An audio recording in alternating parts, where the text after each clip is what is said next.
नमस्कार, शुभ संध्या। आप सबका इंडिया स्पीक्स डेली में स्वागत है। आज विश्व परिवार दिवस है। ये इस तरह के जो दिवस मनाने की परंपरा है, ये वहाँ से शुरू हुआ जहाँ मातृ दिवस, पितृ दिवस और परिवार दिवस, जहाँ कुछ है नहीं, जहाँ परिवार टूटे हुए हैं। लेकिन विश्व बंधुत्व की जो सनातन अवधारणा है वो सदा से है, और हम सदा से विश्व को परिवार मानते आए हैं।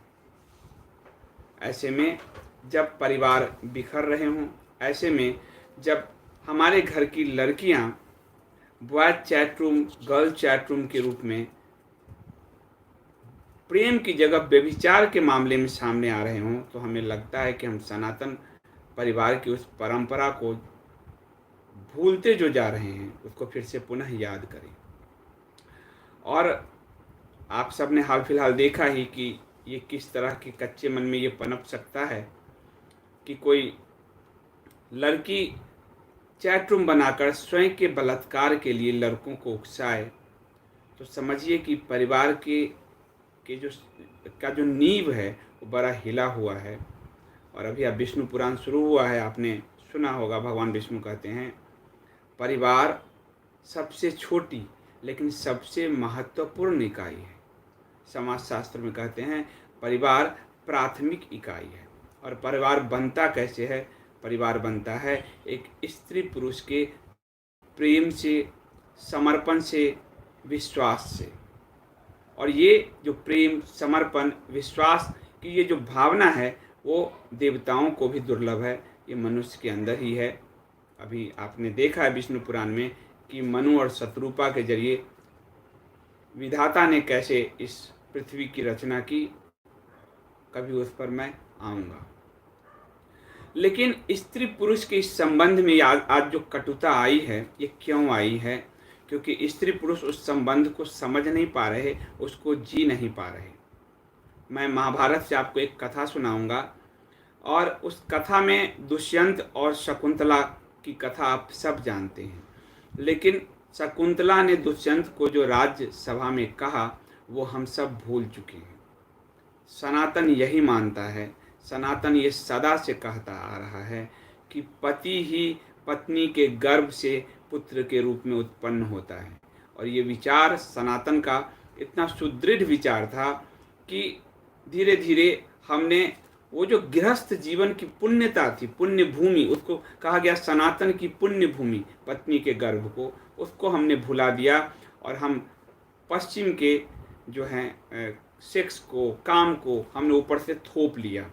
हमारे यहाँ काम बड़ा शुद्ध था और उसके लिए बड़े बड़े शास्त्र लिखे गए हैं, लेकिन हमने अपनी चीज़ों को भुलाकर हमने जो अडॉप्ट किया, एक अनुकरण किया, एक जो हमने बीमारी मोल ली, उसने हमारे पूरे स्त्री पुरुष संबंध को भी छिन्न भिन्न किया। और जब स्त्री पुरुष का संबंध छिन्न भिन्न हुआ तो परिवार भी टूट गया। और जब परिवार टूटता बिखरता चला गया, तो आज विश्व परिवार दिवस मनाने जैसी एक काल्पनिक एक जो है चीज़ें कि किसी तरह जो है परिवार बचा रहे। आप देखिए कि पश्चिम में तो टूट ही रहा है। दिल्ली जैसे महानगर में 10 से 12-13 लाख जो है, 10 से 15 लाख के बीच तलाक प्रतिवर्ष हो रहे हैं। तो मैं आपको उस कथा की तरफ से वो बताऊंगा, और अक्षरशः बताऊंगा कि पति पत्नी के रिश्ते किस तरह से, किस पुण्य भूमि पर खड़े हैं। और वो पुण्य भूमि चूँकि आज रेतीला हो गया है, इसलिए परिवार दरक रहे हैं, और हमारे परिवार के बच्चे खुद के बलात्कार के लिए भी चैट रूम बना लेते हैं। ये कहानी शुरू होती है राजा दुष्यंत से। राजा दुष्यंत बहुत ही बलशाली थे, बहुत वीर थे। और जो पुरुवंश है, पुरुवंश की जो कथा शुरू होती है, पुरुवंश के, वो राजा दुष्यंत से शुरू होती है। राजा दुष्यंत जो है बहुत वीर थे। एक बार जंगल में गए, शिकार खेलने गए, और सामने ही कण्व ऋषि का आश्रम था। बहुत प्रसिद्ध ऋषि थे। राजा की इच्छा हुई कि कण्व ऋषि का सानिध्य प्राप्त करें, उनसे ज्ञान लें, उनके आश्रम जाएं। ये कश्यप गोत्र के महर्षि कण्व थे, जो है कण्व थे। और बड़ा ही सुंदर आश्रम था। उसमें वो गए, आश्रम में कोई नहीं था। उन्होंने आवाज़ लगाई, कोई है क्या यहाँ? आवाज़ नहीं आई। फिर उन्होंने कहा कि कोई है क्या यहाँ? तो एक सुंदर सी स्त्री बाहर आई, बहुत ही सुंदर थी, एक बार में मोहित कर ले इस तरह की सुंदरता थी उनकी। तो वो देखते रह गए, जो है राजा दुष्यंत उसे देखते रह गए। उन्होंने कहा कि मैं तो राजा दुष्यंत हूँ और मैं कण्व ऋषि से मिलने आया हूँ। तो उस स्त्री ने कहा कि आप बैठिए, पिता महाराज अभी फल लेने गए हैं। बोले पिता, जहाँ तक मैं जानता हूँ कि ऋषि कण्व जो हैं वो तो ब्रह्मचारी हैं, नैष्टिक ब्रह्मचारी हैं। उनकी तो कभी गृहस्थी नहीं रही, कभी विवाह नहीं हुआ, तो फिर आप उनकी पुत्री कैसे हो सकती हैं? तो शकुंतला कहती हैं कि मेरे पिता ने, आप मुझे महर्षि कण्व की पुत्री ही मानिए, और मेरे पिता ने मेरे जन्म के बारे में जो कथा सुनाई है एक अन्य ऋषि को, वो मैं आपको बताती हूँ। और वो कहती है राजा दुष्यंत को कि जो ये गर्भाधान के द्वारा शरीर का निर्माण करता है वो पिता है, जो अभय दान देकर प्राणों की रक्षा करता है वो पिता है, और जिसका अन्न भोजन किया जाता है धर्म शास्त्र में, ये 3 पिता हैं। और महर्षि कण्व ने मेरे प्राणों की रक्षा की और अन्न भोजन देकर जो है मेरा जीवन का निर्वाह किया, तो वो मेरे पिता ही हैं। धर्मशास्त्र में पिता की ये 3 परिभाषा है। तो फिर वो कहानी सुनाती हैं कि मेरे जो पिता ने जो कहानी बताई, वो कहानी कुछ इस तरह से है कि एक बार विश्वामित्र ऋषि तपस्या कर रहे थे, बहुत घनघोर तपस्या कर रहे थे वो। उनकी तपस्या से सिंहासन हमेशा हिल जाता था। इंद्र, हमारे ऋग्वेद में हमारे प्रमुख देवता हैं इंद्र, और इंद्र का मतलब है इंद्रिय, यानी वो उनकी इंद्रियां जो है वो हमेशा ही सजग ही रही। वो इसलिए उन देवताओं में नहीं शामिल रहे जो ब्रह्मा विष्णु महेश हैं। इंद्र यानी हमारी इंद्रियों की सजगता, तो उनको हमेशा ही उनके सिंहासन जो है खतरे में पड़ जाता था जब भी कोई, यानी वो हमेशा ही उनके अंदर जो लिप्सा थी, उनके अंदर जो मोह है वो इंद्र में था। तो उन्होंने कहा कि मेनका को भेजा और मेनका को कहा कि महर्षि जो विश्वामित्र हैं उनकी तपस्या को भंग कर दो। मेनका गई और मेनका ने उनको रिझाया विश्वामित्र जी को, और विश्वामित्र जी उन पर रिझते चले गए। और विश्वामित्र जी ने कहा कि मैं तुम्हारे साथ सहवास, मेनका ने उनके साथ संबंध स्थापित किया। दोनों दीर्घ काल तक रहे। मेनका की जो इच्छा थी वो पूरी हो गई थी, इंद्र की भी इच्छा पूरी हो चुकी थी। मेनका ने उस बच्ची को एक तालाब, नदी किनारे रखकर और वो चली गई। एक सुबह महर्षि कण्व वहां से गुजरे। उन्होंने देखा पक्षियों से ने एक बच्ची को घेर रखा है, एक नवजात को घेर रखा है। पक्षियों का में वो उनको बोल शकुंत, पक्षियों के लिए एक शब्द है पर्यायवाची शकुंतः, शकुंत। तो पक्षियों से घिरी हुई थी वो बच्ची। शेर बाघ न बच्ची को खा ले, इसलिए पक्षियों ने झुंड बनाकर, घेरा बनाकर उस बच्ची की रक्षा की थी। इसीलिए महर्षि ने उस बच्ची का जो नाम है शकुंतान लाती शकुंतला रखा, कि शकुंतो ने उसको घेर रखा था, उसकी रक्षा कर रही थी। शकुंत यानी पक्षी, तो इसलिए उनका नाम शकुंतला रखा। शकुंतला ने महाराज दुष्यंत को ये कहानी सुनाई। दुष्यंत उस पर मोहित हो रहे थे। दुष्यंत कहते हैं कि मैं तुम्हारी तरफ मोहित होता जा रहा हूँ, और मैं चाहता हूँ कि मैं तुम्हारे साथ गंधर्व विवाह करूँ, तुम्हारे साथ सहवास करूँ, और मैं अपनी आत्मा का समर्पण तुम्हारी आत्मा के समक्ष करूँ। तो शकुंतला कहती है कि हे पौरव श्रेष्ठ, यदि गंधर्व विवाह धर्म का मार्ग है, और यदि आत्मा स्वयं का दान करने में सक्षम है, तो मैं आपको इस गंधर्व विवाह की अनुमति देती हूँ। लेकिन मेरा आपसे एक निवेदन है, निवेदन ये है कि मेरे गर्भ से जो पुत्र उत्पन्न होगा वही युवराज होगा, वही राजा होगा आपके बाद। और दोनों के बीच सहवास जो है, साथ दोनों के बीच संबंध स्थापित हुए और महाराज दुष्यंत वहाँ से चले गए। महाराज दुष्यंत के जाने के कुछ घड़ी बाद ही महर्षि कर्ण आश्रम में पधारे। पहले की तरह उनकी बेटी उनसे नहीं मिली, आंखों में लज्जा थी, आंखें झुकी हुई थी। महर्षि ने समझ लिया कि कुछ ऐसा उनकी अनुपस्थिति में हुआ है जिसके कारण आज मेरी जो बेटी है उसकी जो नजरें हैं वो लज्जा से पृथ्वी में गरी हुई है। वो त्रिकालदर्शी थे, उन्होंने अपने दिव्य चक्षु से जान लिया। फिर उन्होंने बेटी को कहा कि तुमने जिस पुरुष के साथ एकांत में संबंध स्थापित किए हैं मेरी अनुपस्थिति में, वह धर्मानुकूल है और तुमने योग्य पति के साथ संबंध स्थापित किए हैं। अतः तुम्हारे गर्भ से जो एक पुत्र उत्पन्न होगा वो महाबली होगा, वो महात्मा होगा, और जो समुद्र से घिरी हुई ये पूरी पृथ्वी है जो जहाँ तक, उसका वो राजा होगा। इसलिए तुम्हारा ये जो संबंध है ये धर्मानुकूल है। उसके बाद जो है उनका जन्म हुआ बच्चे का नाम जो है भरत रखा गया। भरत बहुत जो है बहादुर था। 5-6 साल का जब हुआ वो बाघों को खींच कर लाता और आश्रम में बांध देता था। इस तरह का बहादुर बालक था वो। और फिर उस जो है उन बाघों को दमन करते हुए उसकी पीठ पर बैठ जाता था, उसकी सवारी करता था, शेर और बाघों की वो सवारी करता था। इसलिए सबसे पहले भरत रखा गया सब जीवों का दमन करने। उनका नाम जो सर्वप्रथम नाम आता है वो नाम आता है सर्वदमन, नाम रखा गया। वो बालक जो है, अब महर्षि ने कहा कि इस बालक को उसके पिता के पास पहुंचा दो। बहुत दिनों तक अगर पुत्री, इसमें कहा गया है कि स्त्रियों का अपने भाई बंधुओं के यहाँ, पिता के यहाँ अधिक समय तक रहना अच्छा नहीं होता। महाभारत की लाइनें, संस्कृत के सारे श्लोक हैं, संस्कृत श्लोक तो यहाँ मैं क्या कहूँ, पर उसका अर्थ जो है वह उनकी कीर्ति, शील तथा पातिव्रत धर्म का नाश करने वाला होता है। इसलिए अब तुम्हें पति के यहाँ जाना चाहिए।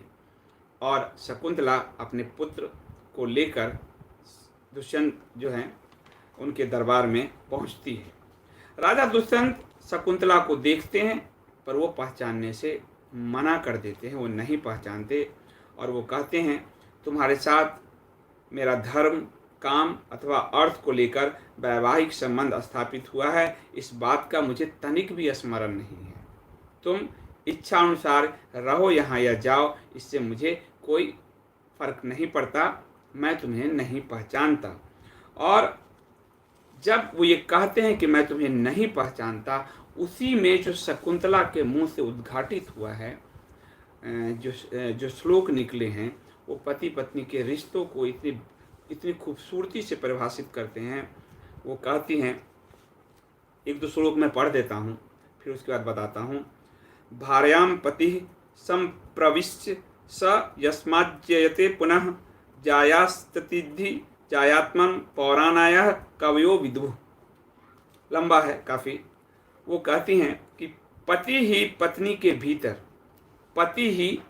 भीतर गर्भ रूप में प्रवेश करके पुत्र के रूप में जन्म लेता है। सनातन इतने बड़े स्तर तक सोच सकता था कि पत्नी के गर्भ से जो पुत्र का जन्म है असल में वो पति का ही जन्म है, उसका ही पुनर्जन्म है। और एक स्त्री इसीलिए पति और पुत्र दोनों के बीच वो एक कड़ी है उसको जोड़े रखने की। तो वो जो कहती है कि पति ही पत्नी के भीतर गर्भ रूप से प्रवेश करके पुत्र के रूप में जन्म लेता है। यदि जन्म देने वाली स्त्री का जायत्व है, जिसे पुराण विद्वान इसको मानते हैं, जानते हैं, तो वो कहती है कि साक्षात ब्रह्मा जी ने ही उसे पुत्र कहा है।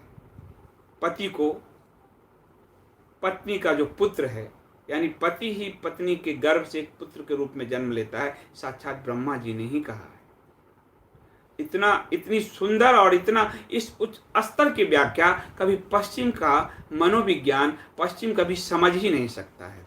इसीलिए एक आप देखिए कि पति पत्नी के बीच का जो संबंध है, वो जितने भी हमारे देवता हैं, विष्णु हैं, कृष्ण हैं, राम हैं, शिव पार्वती हैं, वो उस ऊंचाई को छूते हैं। पर आज के मनुष्यों का वो संबंध नहीं है कहीं भी। वो कहती हैं आगे, सा भार्या या गृहे दक्षा स भार्या या प्रजावती, सा भार्या या पति प्राणा, सा भार्या या पतिव्रता। अर्थात वही भार्या है, यानी वही पत्नी है जो गृह कार्य में कुशल हो, वही भार्या है जो संतानवती हो, वही भार्या है जो अपने पति को प्राणों के समान प्रिय मानती हो, और वही भार्या है जो पति व्रता हो। वो आगे उसको कहती हैं, फिर वो कहती हैं कि भार्या पुरुष का आधा अंग है, भार्या उसका सबसे उत्तम मित्र है, भार्या धर्म है, भार्या अर्थ है, भार्या काम का मूल है, तथा संसार सागर से पार उतरने की इच्छा रखने वाले पुरुष के लिए भार्या ही प्रमुख साधन है। पत्नी का अर्थ है जो पति को पतन की राह से बचाए, वही पत्नी है जो पति को पतन की राह से बचाए। तो क्या कहती हैं कि संसार सागर से पार उतरने की इच्छा रखने वाले पुरुष के लिए भार्या ही वह मार्ग है। इसीलिए हमारे सारे देवता गृहस्थ हैं, राम हैं, कृष्ण हैं, शिव हैं, जितने भी आप देखें सब गृहस्थ हैं, क्योंकि उसके बिना मोक्ष का मार्ग नहीं है। गृहस्थ धर्म को सबसे प्रमुख धर्म कहा गया। और जब आदि शंकर शास्त्रार्थ करते हैं, शंकर जी का उनको अवतार ही माना गया, शास्त्रार्थ करते हैं भारती से, मंडन मिश्र की पत्नी से, और जब मंडन मिश्र हार रहे हैं, हार जाते हैं, तो पत्नी उसमें हस्तक्षेप करती है और कहती है कि अब मैं इनकी तरफ से शास्त्रार्थ करूंगी, और वो काम विषय पूछती है। इसलिए धर्म अर्थ काम हमारे यहाँ प्रमुखता है। जो मनु और शत्रुपा को ब्रह्मा जी जो भेजते हैं, वो प्रजनन और काम के द्वारा ही पृथ्वी पे संतानोत्पत्ति के लिए भेजते हैं। और स्वयंभू मनु, स्वयंभू जो स्वयं से उत्पन्न से ही उत्पन्न जो है मनुष्य जाति का हुआ, इसलिए काम को सर्वश्रेष्ठ माना गया। और आदि शंकर को भी फिर उस पूर्ण होने के लिए, उस ज्ञान के लिए राजा अमरूक के शरीर में योग द्वारा प्रविष्ट होकर उन्हें उस ज्ञान को लेकर वो आए, और फिर उन्होंने शारदा से शास्त्रार्थ किया। शारदा हारती है और उनके पति मंडन मिश्र उनके शिष्य बनते हैं। तो संपूर्ण वही है। इसलिए हमारे शास्त्र कहते क्या हैं कि जो भी संसार सागर से पार करने की, उतरने की इच्छा रखता है पुरुष, भार्या ही उसका वो मार्ग है, पत्नी ही उसका वो मार्ग है। क्योंकि जब तक वह स्वयं पुत्र के रूप में जन्म नहीं लेता, इस पृथ्वी के ऋण से वो उऋण नहीं हो सकता, वो अपने पिता के ऋण से वो उऋण नहीं हो सकता, वो इस मानव के ऋण से उऋण नहीं हो सकता। इसीलिए उसे गृहस्थ आश्रम में प्रवेश करना ही होगा। लेकिन आज पति पत्नी के रिश्ते, आज गर्भाधान नहीं कहते, आज कहते इशू है। एक इशू बना लिया बच्चों को, क्योंकि वो एक कोई जो तीखा व्यंग न करे, कोई एक संपत्ति का वारिस हो, इसलिए प्रेम लुप्त होके कोई संपत्ति का वारिस हो, 40-45 में किसी तरह एक शादी कर लेनी है, किसी तरह एक संतान हो जाए, सरोगेसी से हो जाए, इससे हो जाए, उससे हो जाए, प्रेम तत्व का अभाव हो गया। इसलिए मानव का जो स्वरूप आप देख रहे हैं वो इस तरह का स्वरूप है। फिर वो कहती हैं शकुंतला, पत्नी ही एकांत में प्रिय वचन बोलने वाली संगनी या मित्र है। धर्म कार्यों में स्त्रियां पिता की भांति पति की हितैषिणी होती हैं, पिता की भांति पत्नी हितैषिणी होती है। धर्म कार्य भी आपको बिना पत्नी के पूरे नहीं हो सकते, वो कहती हैं। और संकट के समय माता की भांति दुख में हाथ बटाती तथा कष्ट निवारण करती है। यानी पत्नी में पिता भी है, पत्नी में माता भी है, पत्नी में पति को पुत्र के रूप में जन्म देने की शक्ति भी है। इसलिए स्त्री, जो आज स्त्री समानता की बात की जाती है, स्त्री सर्वश्रेष्ठ है, देवी है। लेकिन आज उस देवी को सिंहासन से नोच कर उतारने की जो हो रही है और इस धरातल पे खड़ा करने की कोशिश हो रही है समानता के नाम पे, ये यूटोपियाई कम्युनिस्ट थॉट, ये आपको लगता तो बड़ा आसान है कि समानता, लेकिन आज भी भारतीय घरों में झांकिए, जो अच्छे घर हैं, आज भी उस घर की प्रधानता जो है, जिस घर की प्रधानता स्त्री के हाथ में है, वो घर सुखी है, संपन्न है, लक्ष्मी बरसती है, शांति है वहाँ। और जिस घर में स्त्री के अधिकार नहीं है, जिस घर में पुरुष अपने अधिकारों को थोप रहा है, या जिस घर में स्त्रियां एक पतिव्रत धर्म का पालन नहीं करते हुए एक व्यभिचार के मार्ग पे जा रहे हैं, उस घर में अशांति है, कलह है। आज भी देख लीजिए। इसलिए जो शकुंतला कह रही है दुष्यंत को भरी राज्यसभा में, वो बहुत मनन करने योग्य हैं। फिर वो कहती है, प्रदेश में यात्रा करने वाले पुरुष के साथ यदि उसकी पत्नी हो तो वह घोर घने जंगल में भी विश्राम पा सकता है, यानी वो निश्चिंत रह सकता है घोर घने जंगल में भी। यदि आज गांव से श्रमिक आज यहाँ से वहाँ पलायन कर रहे हैं, लेकिन कभी वो श्रमिक यहाँ अपनी पेट की भूख की आग मिटाने के लिए यहाँ आए थे पत्नी बच्चों के साथ, वो एक निश्चिंत थे कि उनका गृहस्थ चल जाएगा, उनका जीवन चल जाएगा। आज भी लौट रहे हैं तो पत्नी के साथ लौट रहे हैं। एक निश्चिंतता का भाव अपने परिवार के बीच होता है, आप चैन से सो सकती हैं। इसलिए वो कह रही हैं कि घने वन में भी अगर पति है तो निश्चिंत हो सकता है अपनी उस पत्नी पर, और निश्चिंतता से वो सो सकता है। वो कह रहे हैं सुख से वो रह सकता है। लोग व्यवहार में भी जिसके साथ स्त्री है उसी पर सब विश्वास करते हैं। अतः ये जो एक लाइन है अंडरलाइन, अतः स्त्री ही पुरुष की श्रेष्ठ गति है। पुरुष की इसके अलावा कोई गति नहीं है, स्त्री ही पुरुष की श्रेष्ठ गति है। फिर वो कहती हैं रति यानी काम, प्रीति यानी प्रेम, और धर्म पत्नी के ही अधीन है। रति, प्रीति और धर्म ये तीनों पत्नी के ही अधीन है। ऐसा सोचकर पुरुष को चाहिए कि वह कुपित होने पर भी पत्नी के साथ किसी भी तरह का प्रिय व्यवहार ना करे, क्योंकि इससे उसका धर्म नष्ट होगा, उसका प्रेम नष्ट होगा, उसका काम नष्ट होगा। और ऐसे ही लोग बाहर बाजार में रेड लाइट एरिया में भटकते मिलते हैं, दूसरे की पत्नियों, दूसरे के स्त्रियों को जो है एक जो है आपको कहिए कि गंदी दृष्टि से देखते हैं। क्यों? क्योंकि उनके घर में कलह है, उनके घर में वो प्रेम का, वो रति का, वो धर्म का सागर नहीं है। इसलिए वो छिछले तालाब की तरफ जो है जैसे सुअर लौटता है, इस तरह लौटने के लिए व्याकुल होते हैं। कहीं इसीलिए रेड लाइट एरियाज खुले हैं कहीं कहीं, और किस तरह से जो अवैध संबंध बन रहे हैं, विवाहेतर संबंध बन रहे हैं, वो असल में उस घर की अशांति और कलह का द्योतक है। दो दीवारें खिंची हुई है, दो दिशाएं हैं, दो यात्राएं हो रही है। परिवार सामूहिक यात्रा होती है। आज जो श्रमिक पलायन कर रहे हैं वो भी परिवार के साथ, और जब वो अपने पेट की आग बुझाने आए थे तो परिवार के साथ आए थे।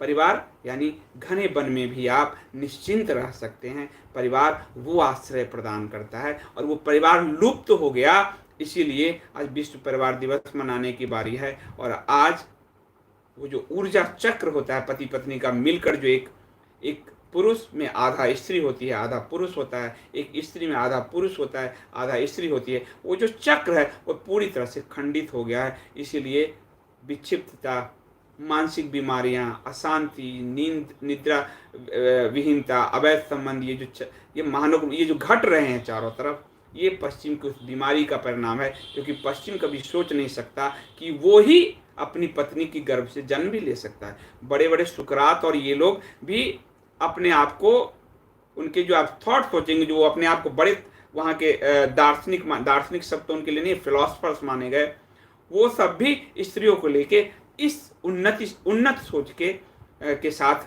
आगे नहीं आए हैं। पश्चिम का सोच वहाँ के रिलीजन में, इसलिए वहाँ नहीं मान सकता कैथोलिक, ईसाइयत कि कोई स्त्री और पुरुष में प्रजनन हुआ हो और उससे कोई ईसा जन्म ले सकता है। वो कभी सोच ही नहीं सकते, क्योंकि काम उनके यहाँ अग्नि के समान शुद्ध नहीं है, काम उनके यहाँ दूषित है। इसलिए वो ईसा को लेकर ऐसी अवधारणाएं कर लेते हैं।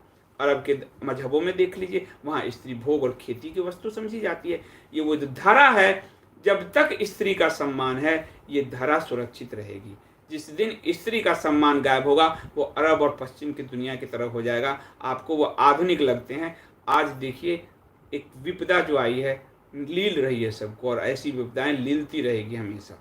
फिर वो कहती हैं आखिरी जो मैंने आपको लाइन बताया, आत्मनो जन्मनः क्षेत्रम, आत्मनो जन्मनः क्षेत्रम पुण्यम रमाः सनातनम ऋषि नामपि का शक्ति सृष्टुम रामामृते प्रजाम। अर्थात स्त्रियां पति के आत्मा के जन्म लेने का सनातन पुण्य क्षेत्र है, सनातन पुण्य क्षेत्र है। ऋषियों में भी क्या शक्ति है बिना स्त्री के कि संतान उत्पन्न कर सकें? क्या ऋषि और देवता कर सकते हैं? सनातन पुण्य क्षेत्र है स्त्री का वो गर्भ जिससे पति ही जन्म लेता है पुत्र के रूप में। और फिर वो आगे कहानी है कि आकाशवाणी होती है और आकाशवाणी में अत्यंत को कह सकता है, और दुष्यंत कहते हैं उसमें शकुंतला को कि मैं चाहता था, क्योंकि यदि तुम को मैं स्वीकार कर लेता तो ये जो समाज है वो स्वीकार नहीं करता कि किस स्त्री को उठा लिया, ये इसका जो पुत्र है वो इस राजा का है अथवा नहीं है। इसलिए मैं चाहता था कि देववाणी हो, ताकि जो मेरा पुत्र कल को युवराज होगा, यहाँ का राजा होगा, वो सर्व समाज स्वीकृत हो। इसीलिए हे शकुंतला, मैं क्षमा चाहता हूँ, लेकिन मुझे ये उपक्रम करना पड़ा, दुष्यंत कहते हैं। और वही जो भरत हैं बाद में जिनके नाम पे इस भारत देश का नाम पड़ा, महाभारत इसी भरत के नाम पे भारत का नाम कहता है, जबकि पुराण और जैन ग्रंथ जो है जड़ भारत के नाम पर ऋषभ देव के जो पुत्र थे उनके नाम पे कहता है। तो वो श्लोक में आखिरी श्लोक कह देता हूँ, भारताद भारती कीर्तिये नेदम भारतम कुलम अपरे ये च पूर्वे वै भारता इति विस्तृताः। अर्थात भारत से ही इस भूखंड का नाम भारत अथवा भारती है। उन्हीं से यह कौरव वंश भारत वंश के नाम से प्रसिद्ध हुआ है। ये महाभारत के श्लोक बता रहा हूँ मैं, इधर उधर के नहीं, कोई इंटरनेट के नहीं। उनके पश्चात उस कुल में पहले अथवा आज जो भी राजा हो गए हैं वे सब भारतवंशी कहे जाएंगे। तो भारत ये है, भारत ये है। आलोक जी, स्त्री भोग की वस्तु आप कह रहे हैं कि विश्वामित्र और मेनका उसका एक उदाहरण है। विश्वामित्र बलात्कार नहीं करते, वो प्रेम जो है मेनका लेकर आती है, प्रेम होता है और दोनों बहुत लंबे समय तक रहते हैं। हमें हमेशा भोग ये इसलिए दिमाग में आता है कि हमारे दिमाग में वो छाया रहता है। प्रेम मेनका और विश्वामित्र के बीच प्रेम होता है, कोई जबरदस्ती नहीं होती, और उस प्रेम से उस पुत्री का जन्म होता है, बलात्कार नहीं होता, भोग की लिप्सा नहीं होती, वहाँ प्रेम होता है। जो शकुंतला के साथ हुआ वो भी प्रेम था, और पराशर मुनि ने जो सत्यवती के साथ किया, जो जिससे वेद व्यास जी का जन्म हुआ, तो प्रेम में और बलात्कार में, प्रेम में और सेक्स में बहुत अंतर है। और चूंकि हमारी दृष्टि उतनी साफ है नहीं, क्योंकि हमारी पूरी दृष्टि, हमारी पूरी शिक्षा व्यवस्था ने सेक्स पहले सिखाया, प्रेम बाद में सिखाया। आज के वैवाहिक जीवन में ही लें, हम प्रेम विवाह को मान्यता देने के लिए तलवार उठाते हैं। पति पत्नी के बीच प्रेम से पहले सेक्स के रिश्ते बनते हैं विवाह में, और इसलिए प्रेम समझ में आता ही नहीं है। प्रेम को समझना, प्रेम को समझाया ही नहीं जा सकता, प्रेम को जिया जा सकता है। इसलिए वो भोग लगता है, पर वास्तव में वो प्रेम था, और प्रेम वश ही दोनों के बीच संबंध स्थापित हुए थे। इसलिए आपको जैसे सत्यवती की कथा है शांतनु के साथ, और जैसे कि शकुंतला की कथा हुई, शांतनु जबरदस्ती नहीं कहते,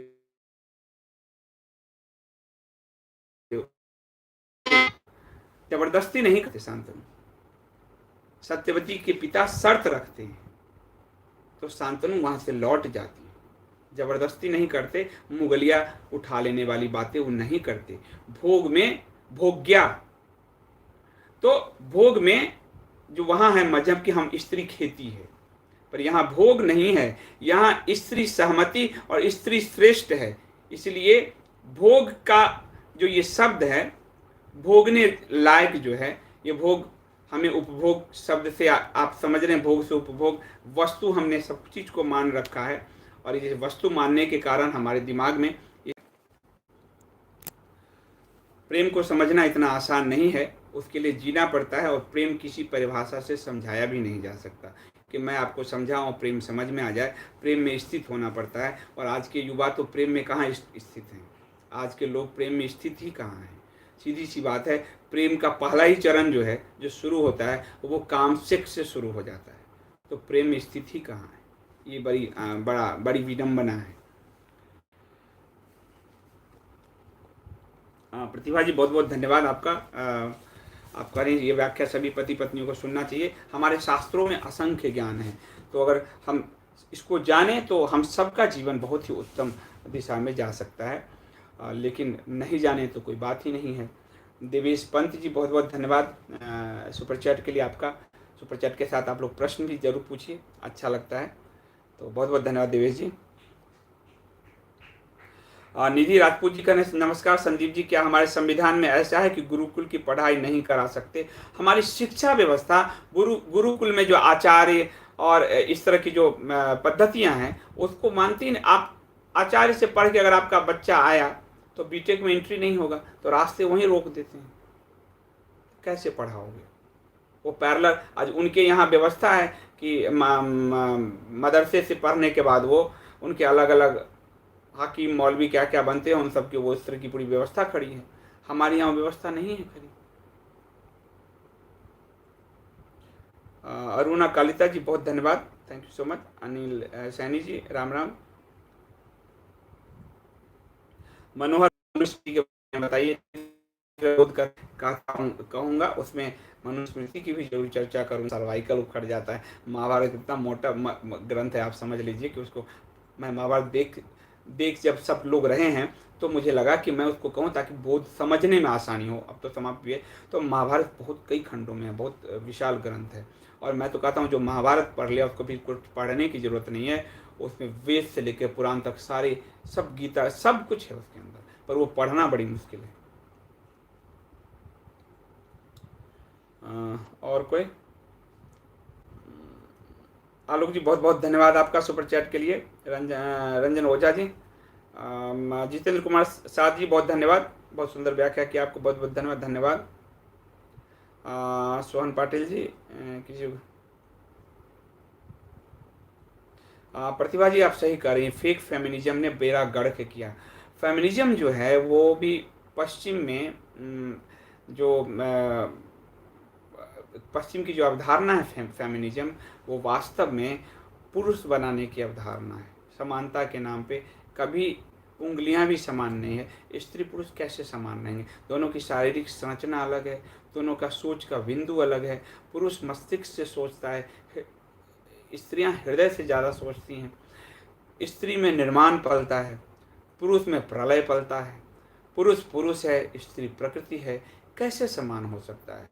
पर पश्चिम ने असल में पश्चिम को लॉलीपॉप पकड़ाने की आदत रही, और पश्चिम में भी खासकर मार्क्सवाद को, कम्युनिज्म को, यूटोपिया एक समाज की अवधारणा देता रहा कि सब समान हो जाएगा, और उस समान में उन्होंने स्त्री को उपभोग की वस्तु बनाया। वहाँ विवाह भी बुर्जुआ कल्चर है, विवाह तो बुर्जुआ है, तो एक स्त्री सबके उपभोग हो जाए, कम्युनिटी कल्चर बन जाए, इस तरह की सोच वहाँ पे था कम्युनिज्म में।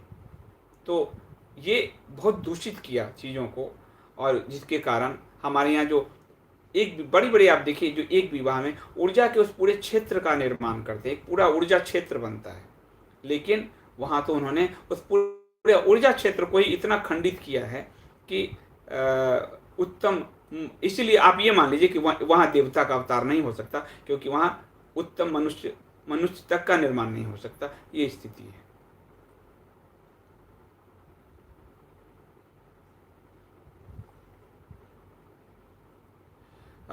मोनू सुहा जी पूछ रहे हैं, तो फिर ये कॉन्सेप्ट कहाँ से आया कि इस पत्नी नर्क का द्वार है, पत्नी ही है? ये कॉन्सेप्ट को, ये तो मैं कह रहा हूँ कि मैंने प्यास जगाई है, इस कॉन्सेप्ट को आप ढूंढिए। बाद में जो हमारे शास्त्रों में बहुत मिलावट की गई, बहुत ज़्यादा, वो मिलावट क्यों की गई? मिलावट जो पश्चिम के तीनों मज़हब हैं, तीनों रिलीजन हैं, उसमें स्त्री भोग्या है। कहा तो रहा हूँ कि वो यही नहीं मानने को तैयार हैं कि उनके जो ईशा हैं वो प्रजनन की परिणति भी हो सकते हैं, वो कुमारी माँ से ही जन्म ले सकते हैं। और अरब के जो मजहब है, इस्लाम में स्त्री का क्या अधिकार है आप सब जानते हैं। तो वो जो इतनी मिलावट है कि शास्त्र को ढूंढ पाना बड़ा मुश्किल काम है, इतनी ज़्यादा मिलावट हो चुकी है, बहुत ज़्यादा। और ऐसा नहीं है कि हमारे यहाँ भी बहुत सारी ऐसी कहानियाँ, ऐसी चीज़ें थी, ऐसा नहीं कि नहीं थी, हमारे यहाँ भी बहुत थी। तो लेकिन मैं आपको सर्वश्रेष्ठ बता रहा हूँ, आपको चुनना है श्रेष्ठ में और निकृष्ट में। तो हमारे यहाँ भी बहुत सारी चीज़ें थी निकृष्ट।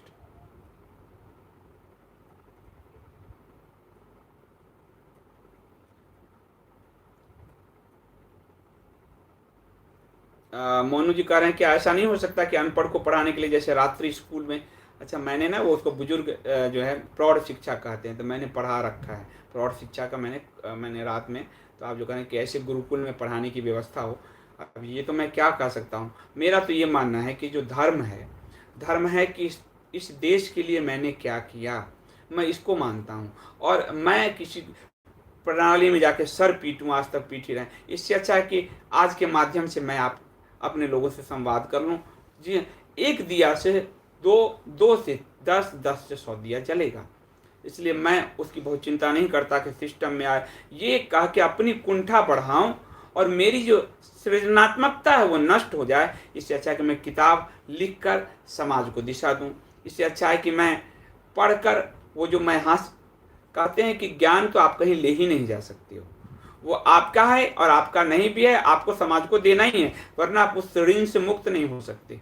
तो जो माध्यम है उसके द्वारा मैं तो यही कर सकता हूँ। ये देश मेरा है और इस देश के प्रति मेरा ही यही कर्तव्य है। आलोक सिंह जी कह रहे हैं कभी वेदों के हिसाब से मानव जन्म की चर्चा करें। आलोक जी आप पढ़िए, बहुत अच्छा रहेगा। मैं तो बस प्यास जगाता हूँ आलोक जी, धन्यवाद सुपर चैट के लिए। मैं तो सिर्फ प्यास जगा रहा हूँ।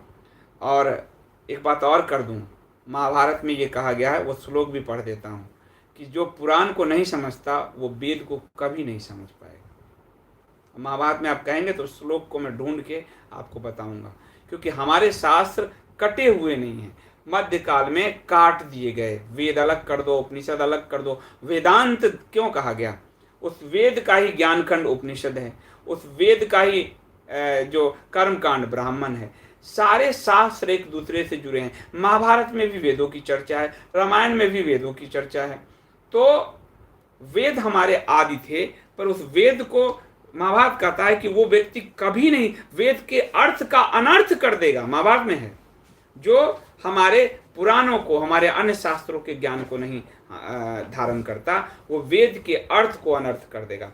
इसलिए आदि कवि वाल्मीकि कहे गए, क्योंकि वाल्मीकि तक आते आते संस्कृत, वैदिक संस्कृत का अर्थ खो गया था। इसलिए वाल्मीकि का जो संस्कृत है उनको आदि कवि कहा जाता है। रामायण उस संस्कृत में उन्होंने लिखा, वो वैदिक संस्कृत में लिखते तो अर्थ खो गया था उसमें वैदिक संस्कृत का। तो यात्रा है, हिंदू सनातन धर्म की यात्रा है, जन्म से मोक्ष तक की जैसे यात्रा है, उसी तरह सनातन की सारे जो हमारे धर्म शास्त्र हैं उसकी यात्रा है। और अंत में वो सारी यात्रा अनुभव में समाहित होकर, समुद्र जो है आपका अनुभव है, और ये अलग अलग मार्ग हैं, उस सब किसी भी मार्ग को चुनकर आप आइए और उस अनुभव के समुद्र में डुबकी लगाते हुए बेहतर पार हो जाइए। ये है पूरा सनातन। तो सिर्फ वेद के हिसाब से मैं आपको, जो ये महाभारत कहते हैं, मैंने नहीं कहा। चेतन राव जी बहुत बहुत धन्यवाद। संदीप जी आपके विचारों के लिए आपका हृदय से आभार मानता हूँ। आप हमारे धर्म की सर्वोत्तम सेवा कर रहे हैं। बस मेरा प्रयास है, कोशिश शब्द फिर उर्दू आ गया, फिर यहाँ कोई हर गया, प्रयास है कि लोगों में प्यास जगे। आलोक जी प्यास जगे और उसके बाद आप लोग खोजिए इसको। हम पढ़ सकते हैं, हमको पढ़ना चाहिए, और तब हम उस मार्ग को, अपने अनुरूप मार्ग को, यदि हम कहेंगे कि मीरा को कहेंगे आप भक्ति छोड़ दीजिए, आप ज्ञान के मार्ग पर चले जाइए, और जो ज्ञान के मार्ग पर है उसको कहा दे कि आप कर्म के मार्ग पर चले जाइए, तो कहीं से भी कोई मोक्ष नहीं मिलेगा। तो अपने अनुरूप चुनिए। लेकिन कहा है महाभारत ने कि वेद का भी सही अर्थ वही समझ पाएगा जो पुराणों को समझता है, क्योंकि वो जो कथाओं के जरिए आप समझ पाएंगे चीजों को, नहीं तो कभी समझ में नहीं आएगा, बड़ी मुश्किल है। और वो जो वैदिक संस्कृत है, वो संस्कृत आज तो आप नहीं समझते, आदि वाल्मीकि के काल से में ही समझना मुश्किल हो गया था, तो हम और आप आज कहाँ समझेंगे इस बात। संजय तिवारी जी का सुझाव बहुत ही अच्छा है कि टीवी मोबाइल देखने के समय 1 घंटा बच्चे धर्म पढ़ सकते हैं, अलग स्कूल की आवश्यकता नहीं। बहुत अच्छा सुझाव है, पर संजय तिवारी जी उसके लिए माँ बाप को भी 1 घंटा धर्म पढ़ के बारे में उनको जानना पड़ेगा। इसलिए आप खुद स्वयं देखिए कि जैसे हमारी बोध कथा है, उसमें बहुत पॉलिटिकल अभी करने लगे तो भर जाते हैं लोग। धर्म असल में लुप्त हो रहा है हृदय से, अध्यात्म हृदय से लुप्त हो रहा है। इतनी आपात हमने पश्चिम को ओढ़ लिया है, बुर्का ओढ़ लें तो हमारा व्यक्तित्व तो नष्ट हो गया ना, एक तरह से दब गया, हम उस बुर्के से ही झांकने को विवश हैं। तो पश्चिम जो हमने ओढ़ लिया है, इसलिए यह आध्यात्म लगता है कि कुछ पुरातन चीजें हो रही हैं, और इसीलिए उसके पूरे जीवन में सनातन एक संस्कृति है। तो इसीलिए आज आप देखिए कि लॉकडाउन के बाद लंदन की रिपोर्ट है, दिल्ली की रिपोर्ट है, पूरे वर्ल्ड की रिपोर्ट है कि घरेलू हिंसा, यौन हिंसा बढ़ती जा रही है। पति पत्नी एक दूसरे को नहीं सुहा रहे हैं, 3 महीने में सर फोड़ने पर आमदा है। बच्चों में कलह हो रहा है, बच्चे कह रहे हैं इससे अच्छा हम स्कूल जाते थे, वो माँ बाप के साथ रहना नहीं चाह रहे हैं। अंदर झांकिए तो घर में, क्योंकि हमने वो निर्माण का रास्ता ही छोड़ दिया है। और वो निर्माण का रास्ता क्यों छोड़ा? क्योंकि निर्माण के रास्ते का हमें पता नहीं। हम अपने बच्चों को देखें तो सही, हमारे बच्चे हमारे साथ ही रहना, मेरे बच्चे तो रहना चाहते हैं, वो तो हमेशा रहना चाहते हैं। मैंने उस तरह के संस्कार सनातन संस्कार में जो है अपने मेरे घर में ही है अपने आप। और ये अपने आप क्या है, मेरी नानी से शुरू किया हुआ है। तो किसी ने बीज रोपा था, वो धीरे धीरे पौधा और फिर वृक्ष, फिर फल ऐसे देता चला जा रहा है। ये बहुत ज़रूरी है। मेरी जो श्रीमती है उनकी भी नानी की तरफ से आया। तो इस तरह से यात्राएं चलती है। हमने नानी दादी भुला दी, हमने माँ बाप भी भुला दिए। तो आज तो गेम के लिए बाप और बेटे में झगड़े हो रहे हैं, पति पत्नी में कंप्यूटर लैपटॉप जैसे चीज़ों के लिए झगड़े हो रहे हैं। अब देखो तो सही घर में हम शांति से हैं क्या? हम शांति से हैं क्या? सीधी सी बात है। अनिल सैनी जी, मेल पढ़ता हूँ आपके मेल पर, मैंने एक बार रिप्लाई भी किया है, पर रेगुलर मैं नहीं पढ़ पाता। वो मेल के लिए मैंने एक टीम लगाई, क्योंकि मेरा ज़्यादातर समय अध्ययन में जाता है। तो या तो मैं ये सब कर लूँ या मैं अध्ययन कर लूँ, और अध्ययन कर रहा हूँ इसीलिए आप सब मुझे स्नेह दे रहे हैं। मेरा ज़्यादातर समय किताबों के बीच बीतता है, इसलिए मैं ना व्हाट्सअप पढ़ रहा हूँ ना कुछ पढ़ रहा हूँ। मैं जो पढ़ रहा हूँ वो मेरे लाइव पे या मेरे वीडियोज़ पे जो कमेंट्स हैं वो मैं इत्मीनान से पढ़ ले पा रहा हूँ, बाकी चीज़ें। लेकिन आपको शायद एक मैंने रिप्लाई किया है मेल पर, मुझे जहाँ तक याद है। तो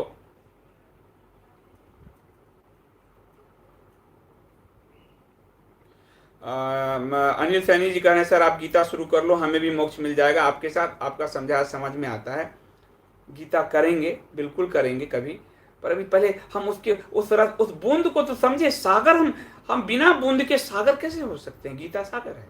तो छोटी छोटी कथाओं से जब तक आपके मन में जो है उसको मन जब इस कथाओं में रमन करने लगेगा तब गीता समझ में आएगा। इसलिए एक और कहानी के साथ अंत करता हूँ। महाभारत हो जाता है, समाप्त होता है, युधिष्ठिर का राज्याभिषेक हो जाता है। तो एक दिन भगवान श्री कृष्ण कहते हैं अर्जुन से कि पार्थ अब मुझे द्वारका जाना चाहिए, बहुत दिन हो गया। तो अर्जुन कहते हैं कि हे भगवान कि आपने जो महाभारत में गीता कही थी एक बार फिर से हमें कह देते। और ये कोई इंटरनेट की कथा नहीं है, महाभारत की कथा, महाभारत है मेरे पास इसलिए बता रहा हूँ। तो आप फिर से कह देते गीता, मैं उससे भूल चुका हूँ। तो भगवान कहते हैं कि मैं स्वयं भी चाहूँ तो गीता फिर से नहीं कह सकता, और मुझे बहुत क्षोभ है, दुख है कि तुम गीता को भूल गए। तो गीता अथाह सागर है। कुछ भी बोलना बहुत आसान है वीडियो बनाने के लिए, लेकिन हम पहले बूंद से यात्रा शुरू करें, तब जाकर हम सागर तक पहुंचेंगे। सागर ही सीधे मैं ले लूं तो वास्तव में मैं आपके साथ छल कर रहा हूँ, और आपसे नहीं कर रहा हूँ, मैं खुद स्वयं के साथ छल करूँगा, और ये मुझसे संभव नहीं है। इसलिए हम बूंदों से चलें। बूंद, मेघ के जो बूंद होते हैं वो सागर तक पहुँचते हैं, तो पहले हम बूंदों से शुरू करें। सागर की यात्रा भी कर लेंगे हम साथ साथ चलेंगे तो। विवेक कुमार सनातनी जी, आपका बहुत धन्यवाद। आप पहले व्यक्ति हैं जो आप करें सर, आप व्हाट्सअप, फेसबुक, मेल की चिंता ना करें, आप अध्ययन करें और हमें प्रेरित करें। आपकी वीडियोज हमारे लिए ज़्यादा जरूरी हैं। मैं बहुत आपका आभारी हूँ। काफ़ी सारे लोग इससे नाराज़ होते हैं, लेकिन मेरे जो सब्सक्राइबर्स हैं जो हर महीने पे कर रहे हैं वो बिल्कुल नाराज़ नहीं होते। बहुत सारे जो अपने मन से हर महीने उसको सब्सक्रिप्शन दे रखा है, 100 रुपये हर मंथ डालते हैं, वो धन्यवाद के लिए इंतज़ार नहीं करते, वो व्हाट्सएप का इंतज़ार नहीं करते।